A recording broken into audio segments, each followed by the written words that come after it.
속에서 모든 상황 속에서 주를 찬양할지라.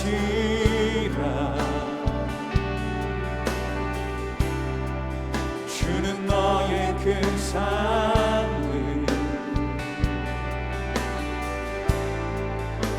큰 도움이시라.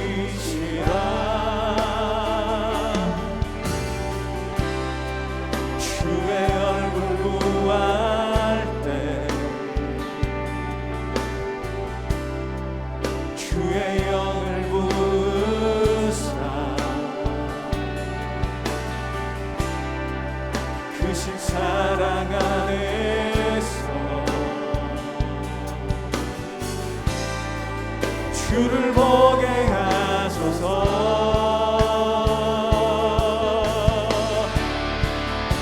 내 영혼이 확정되고 영혼이 확정되고 확정되었사오니 믿음에 눈들어 주를 바라봅니다. 내 영혼이 확정되고 확정되었사오니 믿음에 눈들어 주를 바라봅니다. 너는 네 하나님 여호와의 이름을 망령되이 일컫지 말라. 나 여호와는 내 이름을 망령되이 일컫는 자를 죄 없는 줄로 인정하지 아니하리라. 내 하나님 여호와가 내게 명령한 대로 안식일을 지켜 거룩하게 하라. 엿새 동안은 힘써 내 모든 일을 행할 것이나 일곱째 날은 내 하나님 여호와의 안식일인즉 너나 내 아들이나 내 딸이나 내 남종이나 내 여종이나 내 소나 내 나귀나 내 모든 가축이나 내 문 안에 유하는 객이라도 아무 일도 하지 못하게 하고 내 남종이나 내 여종에게 너같이 안식하게 할지니라. 너는 기억하라. 내가 애굽 땅에서 종이 되었더니 네 하나님 여호와가 강한 손과 편팔로 거기서 너를 인도하여 내었나니 그러므로 네 하나님 여호와가 내게 명령하여 안식일을 지키라 하느니라. 너는 네 하나님 여호와께서 명령한 대로 내 부모를 공경하라. 그리하면 네 하나님 여호와가 내게 준 땅에서 내 생명이 길고 복을 누리리라. 살인하지 말지니라. 간음하지 말지니라. 도둑질하지 말지니라. 네 이웃에 대하여 거짓 증거하지 말지니라. 네 이웃의 아내를 탐내지 말지니라. 네 이웃의 집이나 그의 밭이나 그의 남종이나 그의 여종이나 그의 소나 그의 나귀나 네 이웃의 모든 소유를 탐내지 말지니라. 십계명은 하나님의 자녀가 되기 위한 조건이나 규정이 아니라 하나님의 자녀이기에 마땅히 지켜야 할 규례입니다. 출애굽기에서도 신명기에서도 하나님께서는 나는 너를 애굽 땅 종되었던 집에서 인도하여 낸 내 하나님 여호와이니라 라는 구원의 선포와 함께 십계명을 주셨습니다. 각 가정마다 자신의 자녀들이 이렇게 살기를 바란다는 마음으로 따르기를 원하는 어떤 가르침이 있을 것입니다. 그와 마찬가지로 십계명은 하나님의 자녀로서 살아가는 방법과 그 거룩성을 유지하며 살기를 바라는 아버지의 마음과 사랑이 담긴 지침인 것입니다. 따라서 십계명을 올바르게 이해하기 위해서는 사랑이라는 렌즈를 통해서 각 계명들을 보아야 합니다. 저는 오늘 특별히 제3계명에서부터 6계명에 대해서 좀 더 자세히 살펴보도록 하겠습니다. 첫째, 제3계명의 말씀입니다. 11절 말씀을 읽겠습니다. 너는 내 하나님 여호와의 이름을 망령되이 일컫지 말라. 나 여호와는 내 이름으로 망령되이 일컫는 자를 죄 없는 줄로 인정하지 아니하리라. 제3계명은 하나님이 알려주신 여호와라는 이름을 헛되이 부르는 것을 금지하여 하나님의 거룩성을 보존하고자 하는 것입니다. 이 계명은 일반적으로 하나님의 이름이 불경스럽게 사용되거나 교묘한 방식으로 마술이나 남을 저주하는 데 쓰이는 것을 금지하는 것입니다. 예를 들어 구약의 아론과 금송아지 사건을 들 수 있습니다. 그들은 여호와라는 하나님의 이름을 아론이 만든 금송아지를 향해 사용했습니다. 여호와의 이름으로 거짓을 선포하는 자들을 에스겔 13장 18절에서는 사람의 영혼을 사냥하는 자들이라고 했습니다. 언어를 통하여 모든 사물과 사건의 개념을 인식하는 사람에게 있어서 이름은 그 이름으로 대표되는 그 대상의 실체를 의미합니다. 따라서 그 이름을 어떻게 대하는가 하는 문제는 본질적으로 그 대상에 대하여 어떤 자세를 갖고 있는가 하는 문제와 직결됩니다. 그러므로 성도는 하나님을 경외한다 하면서도 그분의 이름을 가볍게 취급하거나 외람되게 사용하는 것과 같은 잘못을 결단코 범해서는 안 될 것입니다. 사랑하는 성도님들은 어떠신지요? 특히 우리가 조심해야 할 것이 있는데 하나님을 부르거나 예수님을 부를 때 진실한 마음 없이 습관적으로 가볍게 말하는 것입니다. 실제로 영어에서 사용하는 Oh my God 이나 Jesus Christ는 하나님이나 예수님을 부르는 표현이 아니라 놀라움과 실망, 공포와 충격을 의미하는 감탄사로 많이 사용되는데 우리말로 번역하면 맙소사, 제기랄, 이럴 수가의 표현입니다. 또 우리가 할렐루야라는 표현을 하나님을 찬양한다는 의미로 고백하는 것은 너무나 좋지만 개그맨들이 개그 소재로 사용하듯 마치 감탄사처럼 가볍게 사용하는 것과 같은 모습은 지양해야 할 것입니다. 사랑하는 성도님들, 화목한 가정을 보면 굉장히 친근하다는 특징이 있습니다. 그리고 그 친근함 속에 서로가 존중되고 있으며 질서가 잘 세워져 있는 것을 보게 됩니다. 하나님이 우리 아버지이시기에 가까이 여기고 친근하게 여기길 원하지만 친근하다는 이유로 가벼이 여기거나 무례하게 구는 일을 없어야 할 줄로 믿습니다. 그분의 존귀하신 이름을 전심으로 높여드리는 저와 여러분이 되기를 바랍니다. 두 번째, 제4계명은 안식일 규정입니다. 12절을 읽겠습니다. 내 하나님 여호와가 내게 명령한 대로 안식일을 지켜 거룩하게 하라. 아멘. 안식일을 지키는 것 중 첫 번째는 안식일 그날 그 자체를 지키는 것에 있습니다. 출애굽기 31장 13절입니다. 너는 이스라엘 자손에게 말하여 이르기를 너희는 나의 안식일을 지키라. 이는 나와 너희 사이에 너희 대대의 표징이니 나는 너희를 거룩하게 하는 여호와인 줄 너희가 알게 함이라. 안식일을 지키는 것이 하나님과 백성들 사이의 대대의 표징이라고 말씀하십니다. 표징이라는 말은 표시, 사인이라는 의미입니다. 창세기 9장의 무지개는 노아 언약의 표징이며 창세기 17장의 할례는 아브라함 언약의 표징입니다. 그와 마찬가지로 안식일 역시 하나님께서 이스라엘 백성과 맺으신 언약의 한 표징인 거죠. 그러니까 안식일을 지키는 것은 하나님과 백성들의 관계성을 보여주는 중요한 표시입니다. 즉, 안식일을 지키는 것이 나는 하나님의 백성입니다 라는 것을 드러내는 증거인 것입니다. 주일을 지키는 것도 마찬가지입니다. 예수님이 부활하심을 기념하여 드리는 주일을 지키는 것은 그리스도인으로서의 정체성을 나타내는 것입니다. 또한 우리는 하나님의 언약 백성이라는 표시로서 주일 성수를 강조하며 지켜야 합니다. 따라서 우리는 주일을 지켜 하나님과 교제함으로 다시금 우리의 신앙을 회복하고 영적 공급을 받으며 하나님을 온전히 알아가는 은혜의 시간을 가지게 됩니다. 동시에 주일을 지킴으로 우리가 하나님을 믿는 하나님의 자녀라는 것을 세상에 드러내는 것입니다. 저는 예전에 대학원에 다닐 때 함께 랩실에 있던 선배 언니가 일요일만 되면 교회 간다고 하면서 빠지는 것을 보고 뒤에서 비난했던 적이 있었습니다. 그 언니가 토요일까지 자신의 하던 일을 마무리했음에도 불구하고 그랬었습니다.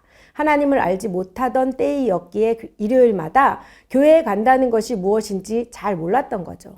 그런데 예수님을 믿고 보니 그 언니가 자꾸 생각이 났습니다. 누가 뭐라 하든지 하나님을 예배하기 위해 갔던 그 언니의 단호함이 생각이 나더라고요. 우리 모두 주일 성수를 통해 하나님의 자녀임을 확인하고 더 나아가 세상에 나는 하나님의 자녀입니다 라고 선포하는 일에 거리낌과 두려움이 없는 신앙인이 될 수 있기를 바랍니다. 두 번째는 안식일을 거룩히 지키는 것입니다. 주일을 지키는 것과 더불어 중요한 요구는 거룩히 지키는 것입니다. 거룩히 지킨다는 의미가 무엇일까요? 주일 예배에 빠지지 않고 영과 진리로 예배를 잘 드리는 것이 거룩히 지키는 것일까요? 물론 그것도 맞습니다. 그러나 대요리 문답 60문에서 안식일을 거룩하게 지키는 것이 무엇인지 정확히 알려줍니다. 안식일은 온종일 거룩하게 쉼으로써 거룩하게 되어야 하는데 다른 날에는 합법적인 여러 가지 세상 일과 오락도 쉬어야 합니다. 그리고 불가피한 일들과 자비의 일들에 사용되는 시간을 제외하고는 공적, 사적으로 하나님을 예배하는 일에 모든 시간을 사용함으로써 거룩하게 되어야 합니다. 라고 말씀하고 있습니다. 거룩하게 쉰다라는 표현은 구별된 쉼, 즉 하나님을 향한 하나님을 위한 쉼을 의미합니다. 여기서 불가피한 일들이란 생명과 구속사에게 관련된 사항들, 즉 예수님께서 오신 원래의 목적, 생명을 얻되 풍성히 얻게 하기 위한 목적과 부합되는 일들을 말합니다. 자비의 일들이란 하나님께서 기뻐하시는 하나님을 위한 일을 하는 것을 의미하죠. 그래서 거룩한 쉼을 주일을 위한 쉼이라고 말할 수 있는 겁니다. 주일에 해야 할 일도 마찬가지입니다. 단순히 예배당에서 예배만 드리는 것을 의미하지 않고 주일에 불가피한 일, 자비한 일들을 하는 것이 바로 주일을 거룩히 지키는 거죠. 오늘날은 예배, 섬김과 봉사, 교제가 해당될 것입니다. 이런 주일 성수의 방향을 모르고 오로지 주일 성수만을 강조하게 되면 종교적인 율법이 되어버리고 정죄의 수단이 되어버립니다. 여기서 명심해야 할 것이 있는데 주일에 하는 예배, 봉사, 교제 이 모든 것은 공동체적이라는 것입니다. 특정한 날에 함께 모여 예배하는 공예배와 봉사와 교제는 모두 혼자 할 수 없는 것들이죠. 오늘 본문 14절의 말씀을 통해서도 안식일 준수가 공동체적인 명령임을 알 수 있습니다. 일곱째 날은 내 하나님 여호와의 안식일인즉 너나 내 아들이나 내 딸이나 내 남종이나 내 여종이나 내 소나 내 낙이나 내 모든 각축이나 내 문 안에 유하는 객이라도 아무 일도 하지 못하게 하고 내 남종이나 내 여종에게 너같이 안식하게 할지니라. 아멘. 자녀들에서부터 가축, 머무는 객까지 안식일의 규례가 적용됩니다. 이는 이스라엘 공동체에 속한 모든 자들이 함께 안식일을 준수하고 하나님을 예배해야 함을 말씀하는 겁니다. 오늘날 교회의 안타까운 모습 중에 하나가 끼리끼리라는 것이죠. 모두 함께가 아니라 나누어져 있습니다. 또 타인의 안식일 준수에는 크게 관심이 없는 무관심도 안타까운 현상 중 하나입니다. 또 염려되는 것 중 하나는 온라인으로 드리는 예배입니다. 부득이한 경우, 즉 너무 멀리 있거나 아프거나 해외에 있거나 등등의 원인이 아닌 단지 내가 편하다는 이유로 신앙적 공동체성을 잃어갈까 봐 염려가 되기도 합니다. 사랑하는 성도 여러분, 반드시 기억하십시오. 주일 성수는 나 개인의 문제가 아니라 공동체를 향한 하나님의 말씀입니다. 또한 우리가 놓치지 말아야 할 부분은 13절 말씀입니다. 엿새 동안은 힘써 내 모든 일을 행할 것이나 일주일 중 6일은 우리의 날이고 하루만 주의 날이라고 생각해서는 안 됩니다. 6일을 주 안에서 열심히 살고 한 날을 구별하여 주님께 드리는 자가 안식일을 거룩히 지키는 자입니다. 사랑하는 성도님들, 주일의 핵심은 예수 그리스도의 십자가 죽음과 부활이 우리를 구원하셨음을 기억하고 다시 오실 예수 그리스도께서 완성하실 구원을 기대하고 소망하며 지키는 것입니다. 저는 우리의 주일 성수가 출석 도장만 찍고 가는 그런 주일이 아니라 하나님을 예배하고 성도를 섬기고 아름다운 사랑의 교제를 나누는 그 한날이 되었으면 좋겠습니다. 그러면서 주님께서 베푸신 놀라운 구원의 은혜를 나누고 또 비록 고되고 힘든 인생길이지만 주님께서 완성하실 완전한 구원의 날을 소망하며 서로에게 위로하고 격려하며 언약 백성으로 함께 하나님을 바라보며 예배하는 그날이 바로 우리가 지키는 소중한 주일이 되기를 간절히 소망합니다. 세 번째는 제5계명입니다. 16절 말씀을 읽겠습니다. 너는 내 부모를 공경하라. 그리하면 내 하나님 여호와가 내게 준 땅에서 내 생명이 길고 복을 누리리라. 아멘. 10계명 중 하나님과 인간과의 관계를 규정한 계명이 끝나고 인간과 인간의 바른 관계를 규정한 계명 중 부모에 대한 공경이 제일 처음 주어집니다. 공경하라에 해당하는 원어 카베드는 원래 무겁다라는 뜻을 가집니다. 그러므로 이것은 상대방을 무게 있고 대우하라는 뜻이며 부모를 크게 존중하고 고맙게 여기며 잘 보살펴 드리라는 뜻입니다. 구약 성경에서는 경외라는 단어를 하나님과 부모에게 동일하게 사용하므로 이 계명은 단지 부모에게만 국한되는 것이 아니라 모든 권위에 대한 순종을 함축하기도 합니다. 따라서 윗사람을 공경할 줄 모르는 자는 하나님을 공경할 수 없다는 원리인 것입니다. 출애굽기 20장 12절에서 내 생명이 길리라로 끝나지만 본문에서는 복을 누리리라는 말씀이 더해졌습니다. 즉 장수의 복에다 유복한 삶의 복까지 덧붙여 약속되고 있습니다. 사실 인간이 장수할지라도 그 삶이 복된 것이 되지 못하면 오히려 장수 자체가 저주스러운 것이 될 것입니다. 그러므로 부모를 공경하는 자에게 주어지는 이 약속은 매우 중요한 약속이라고 할 수 있습니다. 그렇다고 해서 우리는 복을 물질적인 것만으로 이해해서는 곤란합니다. 왜냐하면 성도에게 있어서 가장 본질적인 복은 하나님과 바른 관계를 유지하는 것 자체이기 때문입니다. 더욱이 성도가 누릴 궁극적인 복은 장차 하나님 나라에서 주어질 것이기 때문입니다. 사랑하는 성도님들, 하나님을 향한 사랑은 먼저 가정 안에서 부모 공경으로 드러나는 것입니다. 그리고 더 나아가 하나님이 세우신 권위에 순종하게 되는 것이지요. 단순히 부모를 공경하지 않는 문제가 아니라 하나님을 믿지 않고 하나님께 불순종하게 되는 것입니다. 하나님을 사랑함으로 부모에게 공경하며 권위에 순종함으로 하늘 복을 충만히 받고 하나님 사랑을 마음껏 드러내는 저와 여러분이 되기를 축복합니다.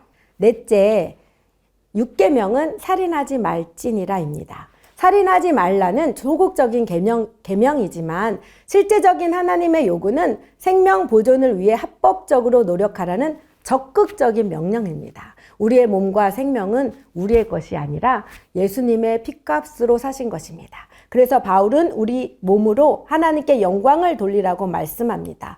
고린도전서 6장 19절에서 20절 말씀입니다. 너희 몸은 너희가 하나님께로부터 받은 바 너희 가운데 계신 성령의 전인 줄을 알지 못하느냐. 너희는 너희 자신의 것이 아니라 값으로 산 것이 되었으니 그런즉 너희 몸으로 하나님께 영광을 돌리라.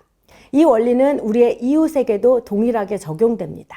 그리스도께서 그를 위해서도 죽으셨기 때문이죠. 그런데 이 계명을 보면서 나는 살인하지 않았으니 나와는 상관없는 것이라고 생각한다면 큰 오산입니다.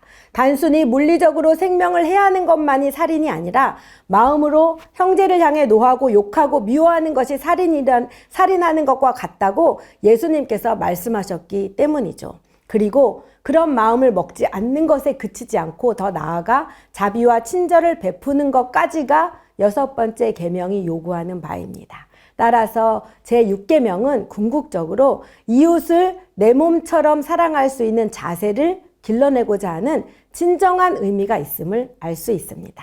사랑하는 성도님들, 우리 모두는 연약하기에 여전히 내면으로부터 증오, 분노 등 간접살인을 하고 싶은 마음이 생깁니다. 그러나 그 모든 마음을 모두 예수님께 맡기시길 바랍니다. 그리고 예수님이 주시는 십자가 사랑 앞에서 그 사랑의 깊이를 경험하고 오늘도 예수 우리 주 안에서 어떤 누구라도 생명의 고귀함과 존귀함이 있음을 알고 나와 같이 소중히 여기며 나보다 남을 낮게 여기는 마음으로 겸손히 사랑하며 살아갈 수 있기를 주님의 이름으로 축복합니다.